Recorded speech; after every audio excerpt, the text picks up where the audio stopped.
I call this parallel twin thought experiments. I was inspired from a video I watched earlier.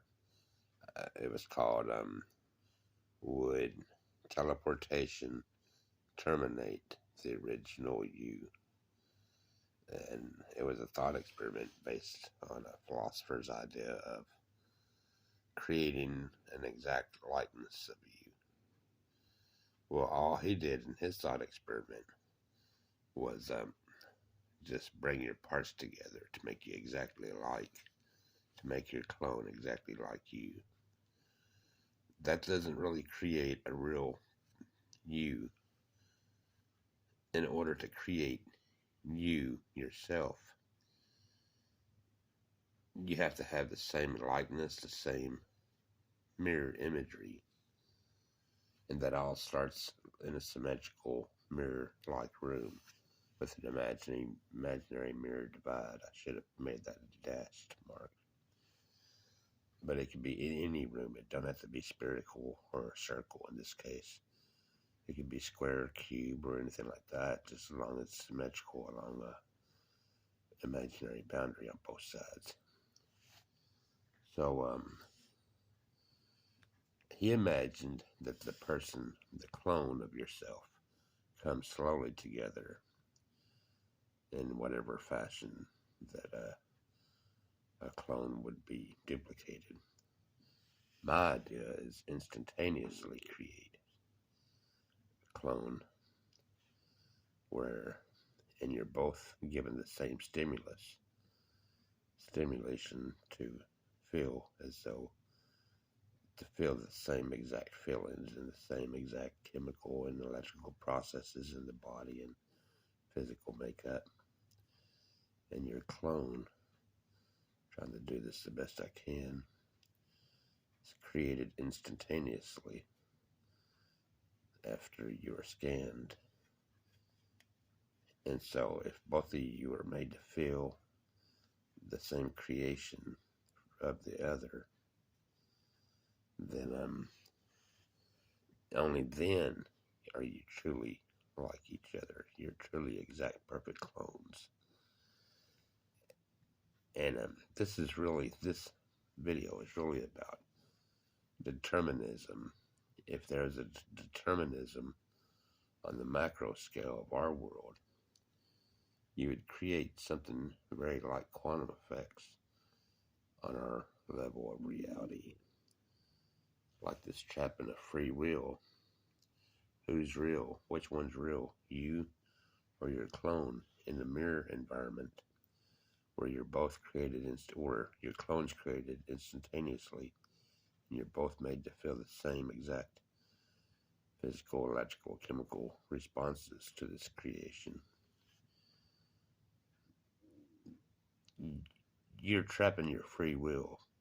You cannot move or think outside of your clone's free will.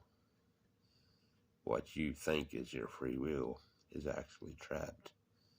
If you decided to fight your clone, you would both have the same movements, the same strength, the same knowledge, the same thoughts and plans, and you would be in an eternal fight.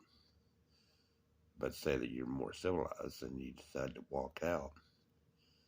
Well, as long as this mirror-symmetry is kept going outside this mirror room of creation of trapped free will, you both have the right to call yourself the real you.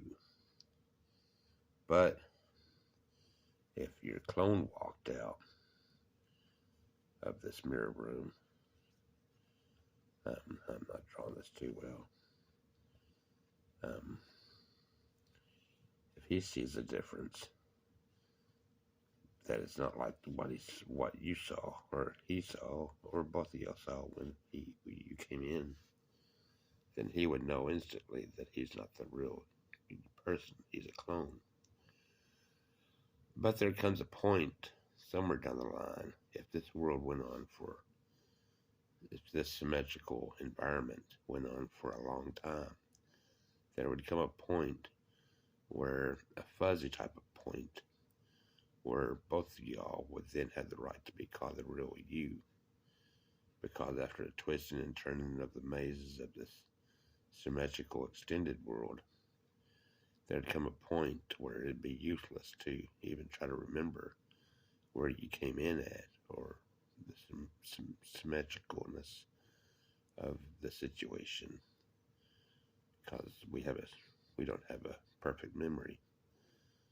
So the clone and you would have the perfect right to call yourself the real you, and you would be forever identical to your clone.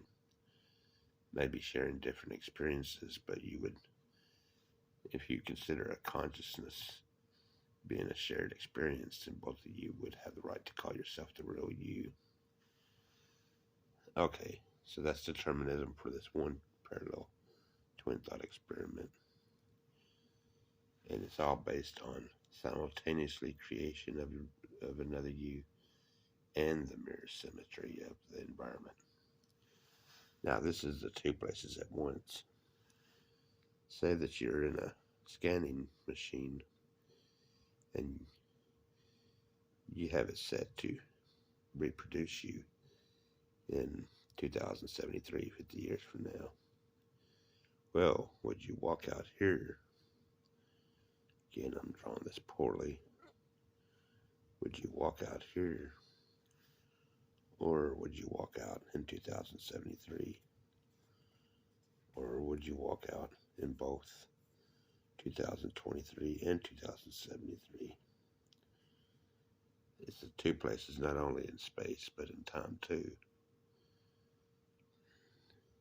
So this is another quantum effect, being in two places at once. And it's driven by determinism and the macro scale in our world.